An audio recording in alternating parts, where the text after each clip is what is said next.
Hello friends, welcome back to our YouTube channel Ayurveda hacker.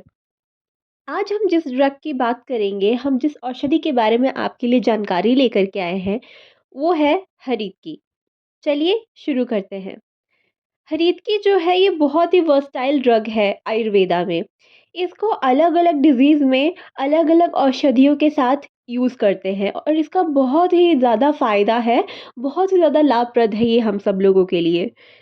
इसको हिंदी में हर्रा, hooray या फिर हरण भी बोलते हैं। इसका बॉटैनिकल नेम है टर्मिनेलिया चैबुला और इसे कॉम्बिटेसी फैमिली में रखा गया है। आचार्य चरक ने इसे जरग्न, अशोग्न, काशग्न, कुष्ठग्न और प्रजास्थापनगण में रखा है। वहीं आचार्य सुश्रुत ने इसे आम्लक्यादि, परुष्कादि और त्रिफलादि गण में रखा है। इसके पर्याय हैं हरितकी, अभया, पथ्या, कायस्था, पूतना, अमृता, हेमवती, अव्यथा, चेतकी, श्रेयसी, शिवा, वयस्था, विजया, जीवंती, रोहिणी। इसका वानस्पतिक वर्णन देखते हैं हम लोग। सबसे पहली बात तो इसका वृक्ष होता है जो कि 50 से 80 फुट ऊंचा होता है। इसकी जो त्वक होती है वो कृष्णा भूरे रंग की होती है, यानी थोड़ा ब्लैकिश ब्राउनिश कलर की होती है। 0.5 इंच मोटी होती है। इसकी जो काष्ठ है, इसका जो लकड़ी है वो मजबूत होती है और इमारत के लिए अच्छी होती है। इसके पत्र 4 से 8 इंच लंबे होते हैं, थोड़े अंडाकार होते हैं और वासा पत्र के समान चमकदार होते हैं। इसका पत्र वृंत जो है 1 इंच से कम होता है। इसके शीर्ष भाग पर 2 ग्रंथियाँ होती हैं, यानी जो इसका पत्र वृंत है उस और तो वहाँ पर के 2 ग्रंथियों जैसा दिखाई देगा आपको। पत्र सिरा 6 से 8 युग्मों में होती है। इसके जो फ्लावर्स हैं वो छोटे होते हैं, वाइट कलर के या फिर येलोइश होते हैं, जो कि क्लस्टर्स में आते हैं। इसके फल जो है थोड़े लंबाई लिए हुए गोलाकार होते हैं, कठिन होते हैं, मतलब थोड़े टफ होते हैं। पृष्ठभाग पर 5 रेखाएं होती हैं। जो इसका बाहर का जो लेयर है उसमें 5 लाइनें दिखेंगी आपको। जब ये कच्चा होता है तो ये हरे वर्ण का होता है और जब ये पक जाता है तो थोड़ा-सा पीताभ यानी येलोइश और येलोइश ब्राउनिश हो जाता है इसका कलर। बीज जो है इसका, एक फल में एक बीज होता है। अब देखते हैं इसकी जातियाँ। इसकी 7 जातियाँ बताई गई हैं भाव प्रकाश निघंटु में, जो कि हैं विजया, रोहिणी, पूतना, अमृता, अभया, जीवंती, चेतकी। इसमें जो है एग्ज़ाम पॉइंट ऑफ व्यू से इसका उत्पत्ति स्थान, स्वरूप, प्रयोग हर चीज़ इम्पोर्टेंट है। ये आपसे अलग से भी पूछ सकता है, जैसे 2 मार्क्स 5 मार्क्स में भी पूछ सकता है और ये आपके एमसीक्यू में भी आ सकता है। तो इसको ध्यान से देखना। जैसे विजया, इसका उत्पत्ति स्थान है विंध्य पर्वत और स्वरूप है इसका अलाबु वृत्ता और प्रयोग क्या है इसका, ये सर्वरोगहर है। इसी तरीके से रोहिणी प्रत्येक स्थान में होती है और ये वृत्ताकार, इसका स्वरूप जो है वृत्ताकार है, गोलाकार और इसका प्रयोग है व्रण पूर्णार्थ। पूतना, ये सिंधु देश में होती है। अस्थिमती, गुठली बड़ी होती है इसकी और प्रयोग है इसका प्रलेपार्थ, प्रलेप करने के लिए। अमृता, यह इसका उत्पत्ति स्थान है चंपा देश और इसका स्वरूप है मांसल, यानी इसमें गूदादार गूदेदार होता है ये। और प्रयोग क्या है इसका, शोधनार्थ, शोधन करने के लिए यूज होता है। अभया, इसका उत्पत्ति स्थान है चंपा देश और इसका स्वरूप है कि ये 5 रेखा युक्त होता है, इसमें 5 रेखाएं होती हैं। और प्रयोग क्या है इसका, अक्षी रोग में इसका उपयोग होता है। जीवंती, इसका उत्पत्ति स्थान है सोरठ देश और स्वरूप कैसा है इसका, सुवर्ण सदृश और प्रयोग क्या है, सर्व रोगहर है ये। चेतकी, ये हिमालय में होती है और ये 3 रेखा युक्त होती है। अब देखिए, अभया 5 रेखा युक्त थी और चेतकी 3 रेखा युक्त है और इसका प्रयोग क्या है, चूर्णार्थ। ठीक है, अब देखते हैं इसका गुण कर्म।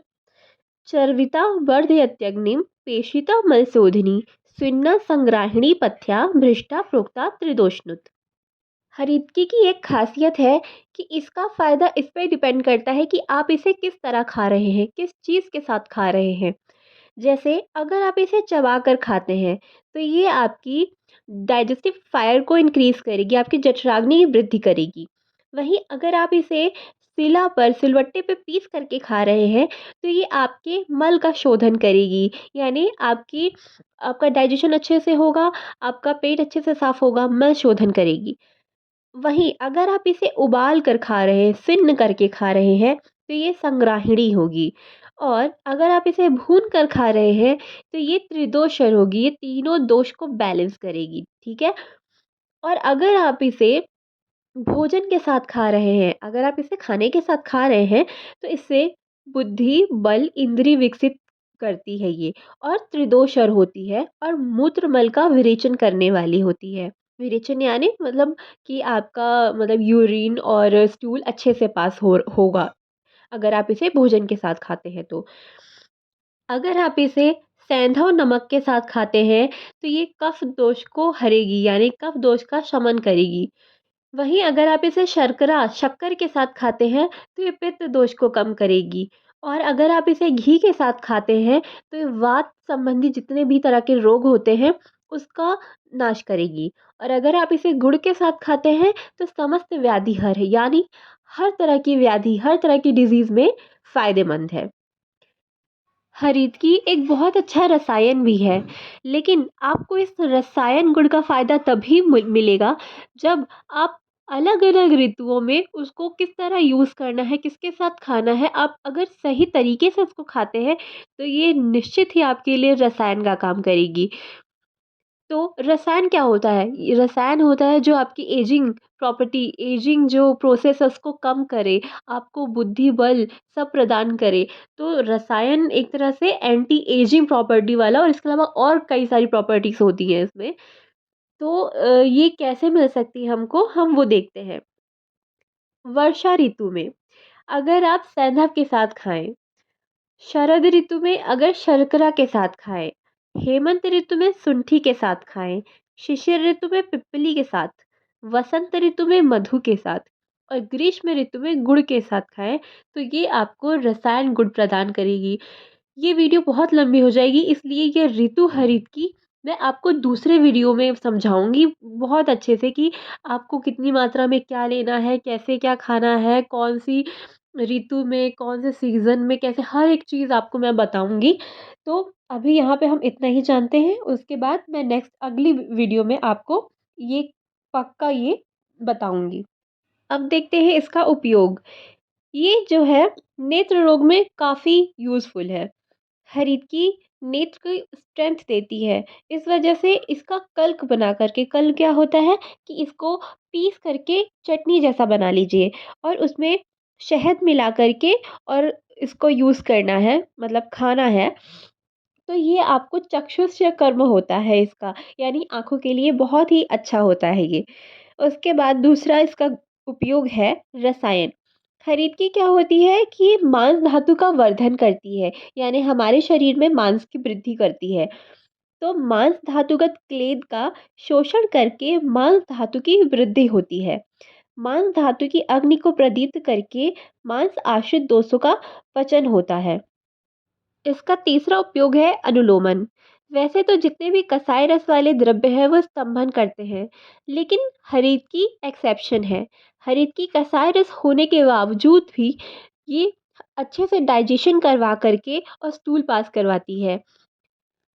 वहीं इसके अलावा इसके अन्य उपयोग हैं, जैसे कि दीपन पाचन, मेध बुद्धि इंद्रिय बढ़ाती है, वयः स्थापन रसायन कर्म करती है। अब देखते हैं इसके आमयिक प्रयोग।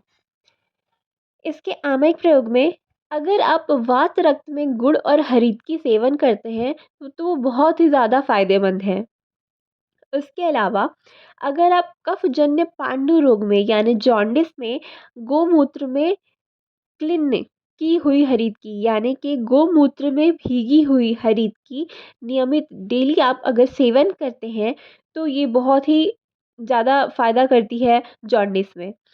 अगर आप स्लीपद में यानी सिफिलिस रोग में हरीद की चूर्ण को गोमूत्र के साथ लेते हैं तो ये बहुत ही ज़्यादा फ़ायदा करती है।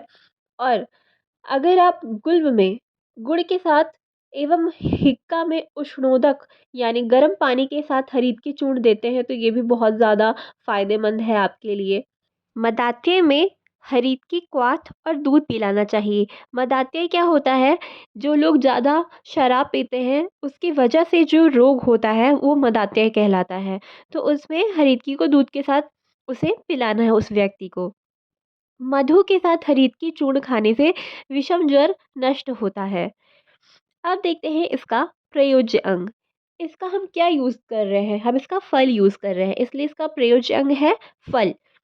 मात्रा: हरीद की चूर्ण 3 से 6 ग्राम खाना चाहिए। और इसके विशिष्ट कल्प क्या हैं जो आपको मार्केट में अवेलेबल होंगे, जो मिलेंगे, वो क्या है? एरंडभृष्ट हरीद की, गोमूत्र हरीद की, अभयारिष्ट अभयादि मोदक, कंश हरीद की, अगस्त्य हरीद की, शिवाछार पाचन चूर्ण और हरीद की अवलेह। अब हमने ये तो जान लिया कि किन-किन चीज़ों में हरीद की यूज़फुल है। अब ये जानते हैं कि किस-किस मतलब ऐसी क्या कंडीशन होगी जहाँ पे हरीद की को यूज़ नहीं करना है। तो जैसे कि यह उष्ण होने से पित्त प्रकोप करती है, ठीक है? ये पित्त को बढ़ाती है, इसलिए पित्तज विकारों में इसका प्रयोग नहीं करना चाहिए।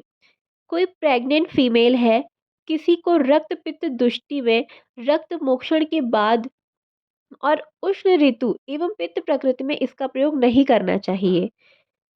अब इसमें हम एक चीज़ और देख लेते हैं कि इसका केमिकल कॉम्पोजिशन क्या है। तो इसमें आप टैनिन देख लीजिए, एंथ्राक्विनोन्स एंड पॉलीफेनोलिक कंपाउंड्स होते हैं इसमें। आई होप आपको हमारी वीडियोस पसंद आती होंगी। हमारे चैनल को ऐसी और वीडियोस के लिए सब्सक्राइब करें और हमारे वीडियोस को शेयर करें।